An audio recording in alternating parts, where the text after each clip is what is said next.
So let's talk about that. USA lost. They came in fourth place in the World Cup. Now, I know for a lot of people this is not really big news because they were already expecting USA to lose. A lot of people knew that their flaws from the start. Ant was way too good, like by himself, and their lineups were horrible, and there's a lot of things, but still, like, USA lost. And let's like really take that in.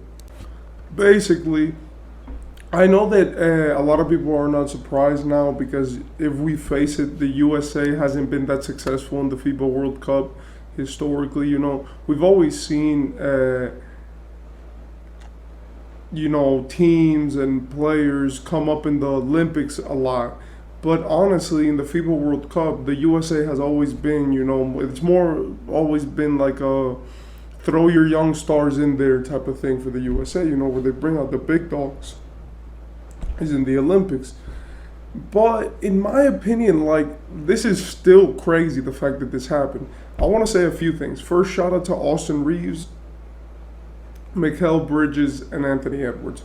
Those three guys played incredibly in the last game. They did with what they could, obviously. Like, I'm considering the fact that Anthony Edwards is considered the guy and that Austin Reeves is considered a vet for this team, because even though the percentages weren't perfect, they still did have great games respectively. Both had, 24 points, 23 points. Both had 5 rebounds, right? And both really, shook up the game in terms of scoring. But like, now that we really see this and we see what it's like to compete in the World Cup, in my opinion, we just got to look at the stats and look at Canada. Now, if you guys don't know what I'm talking about, because of this, this intro has been based mostly on just explaining the US's loss. The US lost to Canada in the bronze medal game, and now they're out of the World Cup. Canada's out of it too. They won bronze. That's the most that they could win. They're out.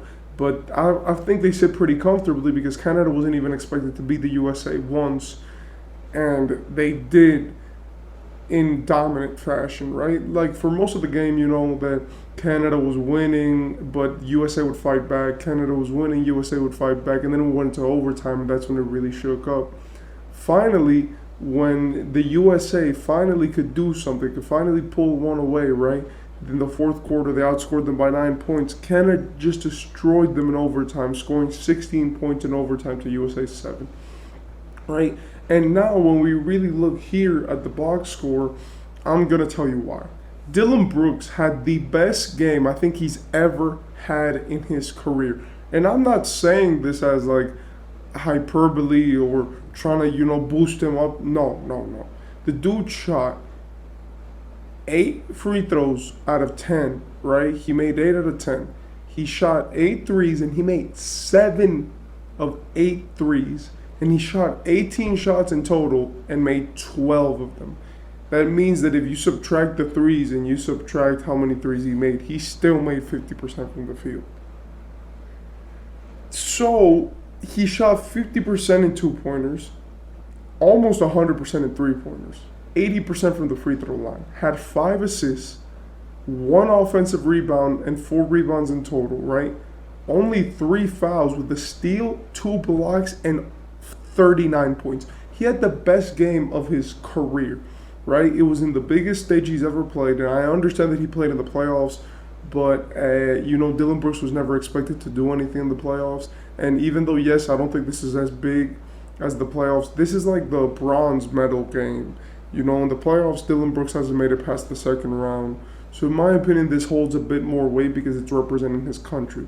Second guy, I want to say Shai Gilgeous-Alexander. He obviously hit that crazy shot that we all saw, where he drove in. I think he dropped Anthony Edwards and then hit the 3, which was the 1-3 that he made. He shot 11 for 20 from the field, 8 for 8 from the free throw line, had 31 points and 12 assists. He was obviously more of the MVP of this game when it comes to just, being the team leader as he hit the clutch shot. and really, got everyone involved. But Dillon Brooks. And finally, a few more shout outs. I want to say shout out to Lou Dort. He dropped 11 points. But the biggest thing about Lou Dort is he got 4 offensive rebounds and he's a guard. So the amount of opportunities that creates, that's 4 extra possessions that you got, which you could have not had if you would have never gotten him in the game. And Kelly Olynyk just dropped a really efficient 11 points. There's nothing to be said. He had 2 rebounds, 2 assists, 11 points. The only thing with him is that he had 4 turnovers. And in my opinion, the real thing with this game that really swung the game for Canada was their 3-point shooting. They shot almost 43s and made 17 of them, right? And they shot more, and they in the whole game you could tell they just got more shots than USA. Like Canada got less free throws, but they made the same amount. They both made 24 free throws, but Canada got 4 less, right? Canada got 10 more threes and they made 7 more. And they got 4 more field goal attempts and they made 1 more. So with this game, it just looks like Canada had more chances. And in my opinion, that was due to offensive rebounding, right? Like, yes, the U.S. had a lot of offensive rebounds, but the fact that they weren't converting on their rebounds really shows what the U.S. does. I like the U.S. and I like how they play, but the only problem is that this team needed to cut their roster. And that was the biggest thing for me.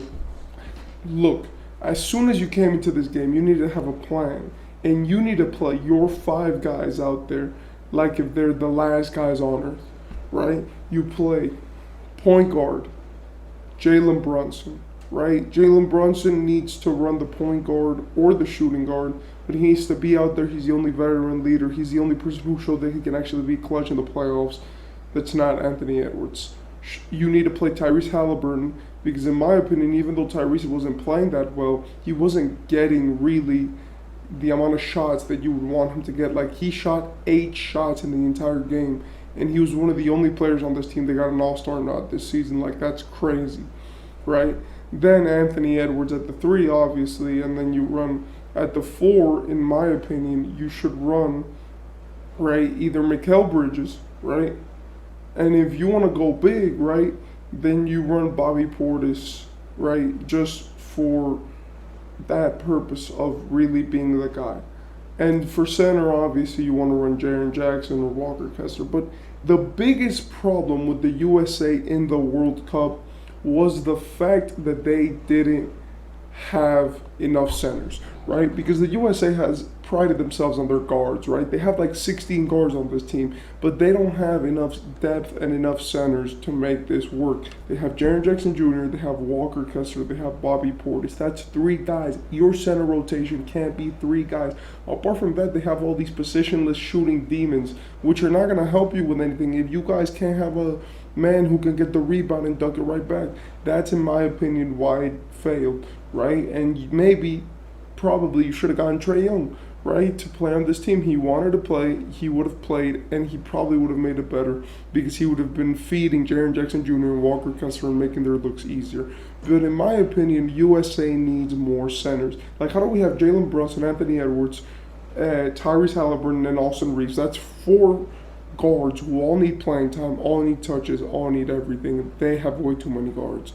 And that's what cost them this World Cup. Like, when we really look at this team and we look at it from a bird's eye view, we're like, yo, all they can do is score threes, and that's not what the game is about. If we look at a team like Canada, right, their starting 5 right here, it says it's Shai Gilgeous-Alexander, Lou Dort, R.J. Barrett, Dillon Brooks, and Dwight Powell, right? You know what they have there? Defense. They have almost 5 defensive players out there. They have Shai for offense, right? But R.J. Barrett plays defense, Dillon Brooks plays defense, Lou Dort definitely plays defense, and Dwight Powell plays defense. Off the bench, they have Kelly Olynyk, Nickeil Alexander-Walker, and other guys who can help play defense. And in my opinion, that's the biggest problem with the USA, they focused more on having all their defense at center. Walker Kessler, a rim protector, Jaren Jackson, a rim protector, Bobby Portis, a guy who can protect the rim. And then with their guards, they only literally got one forward which can actually guard really well, and that's Mikal Bridges, right? So in my opinion, when you really look at this team, you have to go and say they needed defense. Their guards can't defend. They needed guys who could lock up. And yes, okay, I talked about Trae Young, but like Trae Young would at least generate enough offense for this team to the point where his defense could get nulled out by other players.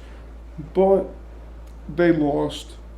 Their mistakes were their mistakes. Shout out to Canada, for making it this far. Shout out to Dillon Brooks. And tell me what you think about the World Cup. Tell me who you think is going to win the finals.